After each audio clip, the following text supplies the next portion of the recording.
इस साल होली की छुट्टियों में अपने गांव दुर्गापुर वापस आता है, जहां उसे देख पूरा गांव खुशी से झूम उठता है।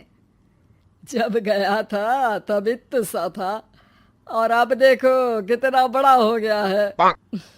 हाँ सरपंच जी, जब मैं गया था तब आप भी बहुत जवान थे और अब देखो कितने बूढ़े हो गए हैं आप। चलो चलो, बढ़िया है। बच्चा घर वापस आ गया। इसी खुशी में आज रात पार्टी होगी। क्या बात है, गांव में भी पार्टियां होने लगी। वैसे अगर पार्टी की बात है तो आज क्यों सीधा होली पार्टी करते हैं। होली पार्टी की बात सुन चहल पहल में अचानक सन्नाटा छा जाता है, जिसे देख मनोज को कुछ अजीब लगता है, लेकिन तभी सरपंच बात पलट देता है।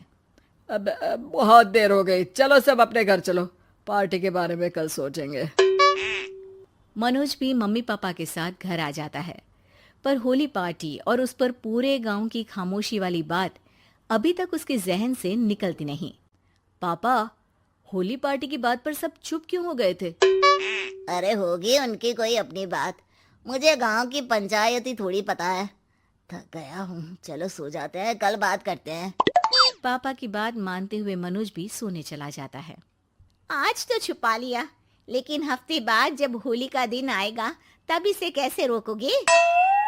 अगली सुबह सूरज के साथ ही मनोज भी गांव घूमने निकल जाता है, जिस पर रास्ते में उसे अपनी ही उम्र के कुछ लड़के भी मिलते हैं, जिनसे दोस्ती कर अब वो उनके साथ घूमने लगता है। इसी तरह कुछ दिन बीत जाते हैं और होली नजदीक आने लगती है। दोस्तों, होली में 4 दिन ही बचे हैं, पर गांव में उसकी कोई तैयारियां क्यों नहीं दिख रही। क्योंकि यहाँ होली नहीं मनाई जाती। अरे पर ऐसा क्यों। वो राजा भूषण। अरे तुम 4 दिन के लिए आए हो, क्या इतना सोच रहे हो। चलो कुछ खाने चलते हैं। इसी के साथ एक बार फिर होली की बात को टलते हुए देख मनोज को शक होने लगता है। वो घर पहुंचते ही इंटरनेट पर अपने गांव और राजा भूषण के बारे में जानकारी निकालने लगता है। क्या? मुझे आज तक ये नहीं पता था। ऐसा कैसे? किसी ने मुझे कुछ बताया क्यों नहीं? सारी जानकारी लेने के बाद मनोज गांव वालों या अपने मम्मी पापा से कुछ पूछे बिना खुद ही उसकी सच्चाई के बारे में छानबीन करने लगता है, जिसके चलते वो राजा भूषण की हवेली में पहुंचता है। वाह, क्या हवेली है यार। पर क्या यहाँ सच में कोई भूत है? हेलो भूत जी, कोई है क्या? हम इस साल गांव में होली सेलिब्रेट कर रहे हैं, क्या आप उस पर थोड़ा इंटरव्यू देंगे? मनोज के ऐसा बोलते ही गांव में तूफान उठ जाता है और हवेली में रखी सारी चीजें हिलने लगती है। एक अदृश्य शक्ति मनोज को धक्का देकर हवेली से बाहर निकाल दरवाजा बंद कर लेती है। ये सब देख मनोज हैरान रह जाता है। क्या अभी मुझे हवा ने धक्का देकर बाहर निकाल दिया?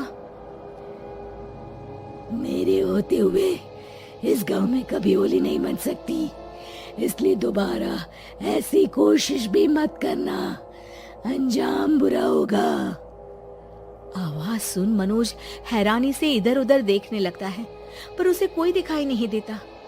वो गांव वापस आ जाता है, जहां तूफान की वजह से सब कुछ तहस महस हो चुका होता है। आखिर ये तूफान आया कैसे? ना ऐसा कोई मौसम था और ना ही हमने होली का त्योहार मनाने की बात की थी। सरपंच की बात पर कोई रिएक्शन दिए बिना मनोज चुपचाप अपने घर चला जाता है। इस तरह देखते ही देखते होली का दिन भी आ जाता है और मनोज रंग लेकर गांव में निकल जाता है, लेकिन गांव पूरी तरह खाली होता है। अरे त्योहार का दिन है, धूमधाम की जगह मातम क्यों मनाया हुआ है? मनोज की आवाज सुन सब अपने घर की खिड़कियां खोल के घर के अंदर से ही उसे वापस जाने के लिए कहने लगते हैं, पर वो किसी की नहीं सुनता। तुझे पहले भी समझाया था, अगर होली खेलने की कोशिश भी की तो अच्छा नहीं होगा। अरे बात मान लो बेटा, तुम्हें सच नहीं पता।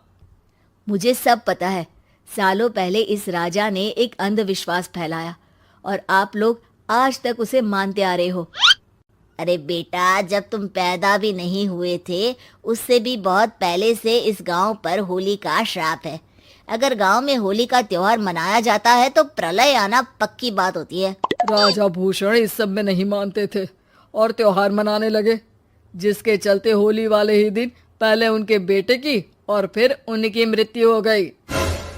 तभी से गांव की रक्षा के लिए उनकी आत्मा उस हवेली में रह रही है। सबकी बातें सुन मनोज उलझन में पड़ जाता है।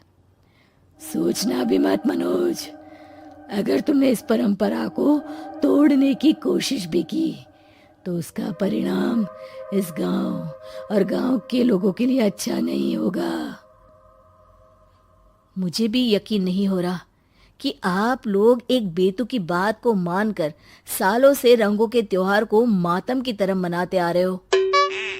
मनोज किसी की कोई बात ना मानते हुए पूरे गांव में रंग बिखेर देता है, जिसके तुरंत बाद वहां तूफान के साथ बिजलियां गरजने लगती है। अचानक मौसम में ऐसा बदलाव देख जहां मनोज कंफ्यूजन में आ जाता है, वहीं गांव वाले डर से सहम जाते हैं।